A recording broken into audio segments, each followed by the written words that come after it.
Les seniors et le sport, c'est un sujet qui vous parle, tout particulièrement? Véronique de Villèle: oui, je suis coach dans une chaîne de club et, tous les matins, j'ai une quarantaine de participants, âgés de 50 à 75 ans. Toutes les semaines, je vais également dans une résidence senior où je donne une mini-conférence sur comment bien vieillir, comment garder son énergie.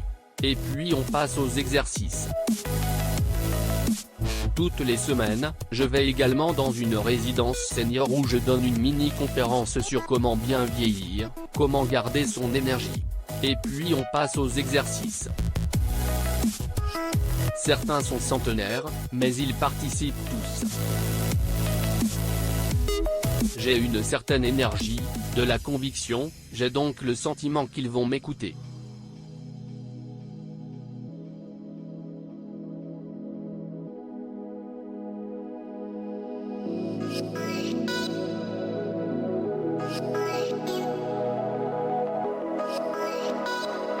À lire également Marina Carrère d'Ancos, ses révélations sur la nouvelle formule du magazine de la santé, exclu, à 76 ans, quel est votre secret pour avoir une telle énergie? Je n'ai jamais fumé, jamais bu un verre de vin de ma vie, et je me lève tous les matins à 5h30. À lire également Marina Carrère d'Ancos, ses révélations sur la nouvelle formule du magazine de la santé, exclu, à 76 ans, quel est votre secret pour avoir une telle énergie? Je n'ai jamais fumé, jamais bu un verre de vin de ma vie, et je me lève tous les matins à 5h30. J'ai même été présidente du comité de soutien pour la pétanque aux Jeux Olympiques.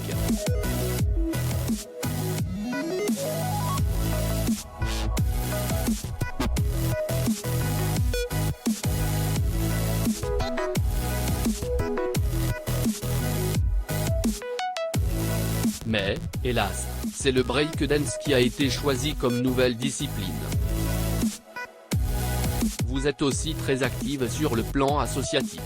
Voilà 19 ans, j'ai créé, avec le docteur de la Doucette, la Fondation Alzheimer.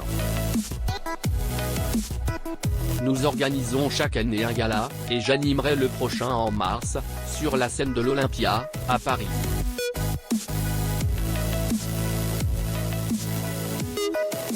Je suis aussi la présidente d'Enfants Stars et Match qui fait faire du sport à des enfants atteints de lourdes pathologies, comme le cancer et la leucémie.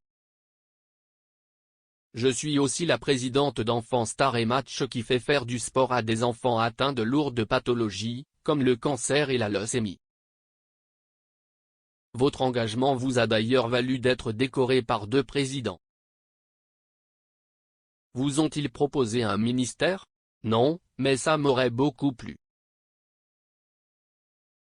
J'ai été décoré de la Légion d'honneur par le président Sarkozy, c'était un moment incroyable. Et j'ai été fait officier de l'Ordre national du mérite par Emmanuel Macron, qui, devant tous ses ministres, s'est mis à chanter le générique de Gym Tonic. C'était dingue. À lire également Enora Malagré fait son grand retour à la télé dans une émission culte. Exclu, vous êtes très proche d'Alain Delon. Comment va-t-il? J'ai 53 ans d'amitié avec lui. Eu tous les déboires que vous connaissez, mais il va plutôt pas mal. J'espère que la justice démêlera cette affaire dans laquelle il a été, en quelque sorte, victime d'abus de faiblesse par sa dame de compagnie. Avez-vous aussi des nouvelles de Davina, votre ex-partenaire de Gym Tonic, 1982-86? Elle va très bien. On se voit beaucoup moins, car elle vit dans son monastère, dans le Poitou, où elle est nonne bouddhiste. On se téléphone régulièrement pour voir si tout va bien. Magazine de la santé, à 13h55 sur France 5.